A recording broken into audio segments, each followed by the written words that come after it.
સુરતના પાંદેસરાનો ગણાવી વાયરલ થયેલા મારામારીના વિડીયોનો પોલીસે તપાસ શરૂ કરી છે. એસીપીના જણાવ્યા મુજબ આ વિડીયો પાંદેસરાનો હોવાની હજુ પુષ્ટિ થઈ નથી. પાંદેસરાનો હોવાનું કહીને સોશિયલ મીડિયામાં વાયરલ થયેલા મારામારીના વિડીયોની પોલીસે તપાસ શરૂ કરી છે.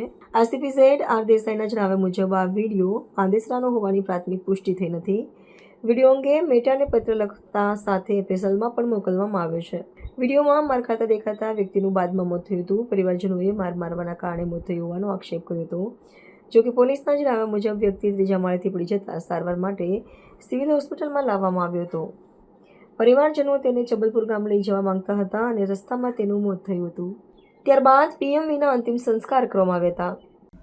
ગઈ તારીખ 18/6/2026ના રોજ તિરુપતિ સર્કલની બાજુમાં આવેલા વરજભૂમિમાં રોઝવુડ નવનિર્મિત બંગલાની સાઇટ છે, જેમાં એક જાણવાજોગ દાખલ થયો, જેમાં કમ્મુ નથુ પ્રજાપતિ ઉંમર વર્ષ 27 નામનો માણસ ઉપરથી પડી ગયો, જેને ઈજા થતાં સિવિલમાં દાખલ કરવામાં આવેલ.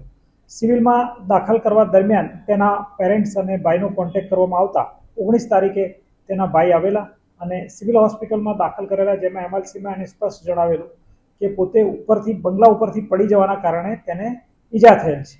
જેથી તેના ભાઈ આવતા તેના પિતાજી સાથે વાતચીત કરતા તેને જબલપુર લઈ જવાનું વધારે સારવાર માટે નક્કી કરવામાં આવેલું અને જે બિલ્ડર છે તે લોકોએ ડૉક્ટર સાથેની એમ્બ્યુલન્સ કરી આપેલ, તેમજ સ્પેશિયલ સુવિધા સાથે તેણે જબલપુર શિફ્ટ કરવાનું કહ્યું.